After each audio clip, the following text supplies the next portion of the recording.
Welcome to AmeriLife Marketing Mentors. I'm Joe Barker. And I'm David Belleville. And we are coming to you from Medicarians. We are Wednesday, day 3 already here at Medicarians, and it has been a jam-packed conversation, couple of days.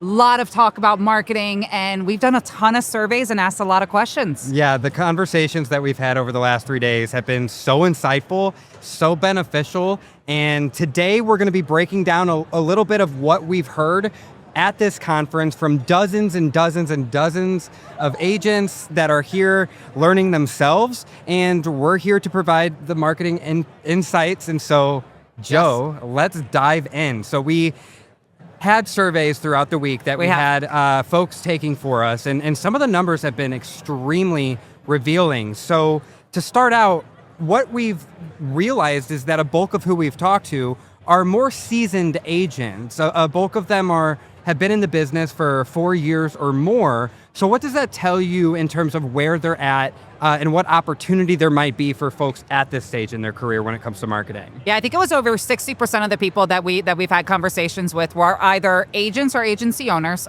And like you said, they've been in the industry for over 4 years. Yeah. So that tells us that they're not new to this game. They're not those neophyte agents. You know, they've been in this for a little bit, and they really are trying to get to that next level. Mm-hmm. What was really interesting to hear is how many of them, so I think it was about 80% of them, are doing all of their marketing 100% by themselves and utilizing very little tools. So one of the biggest, I think, talking points that we heard this weekend was there's a lot of demand to learn more about marketing and how to market. They're just not sure where to start.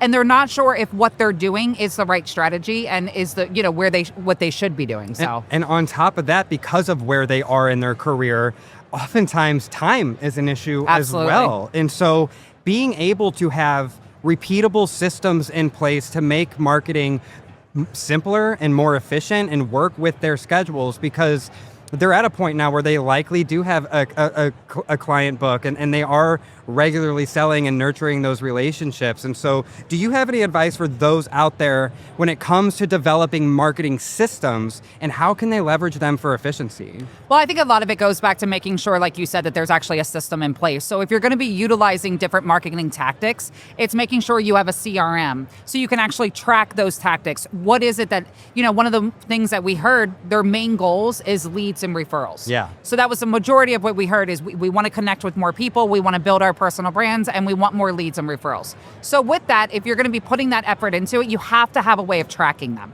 So having a good CRM for those leads to go into, then setting up those journeys. So the email marketing was one that actually really surprised me. Yeah. So email marketing was one that within the survey where they said, we're not doing a lot of it, but it was one of the ones where they said, we would like to do more, but we need to learn how to do more.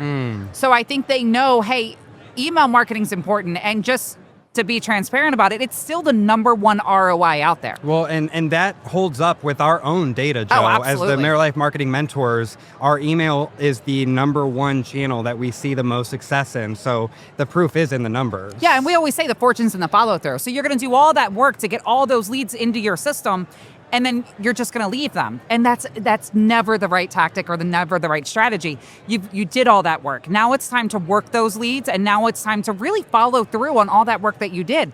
Nurture them, provide value. That is one of the top things that, you know, that we try to tell everybody is don't try to sell.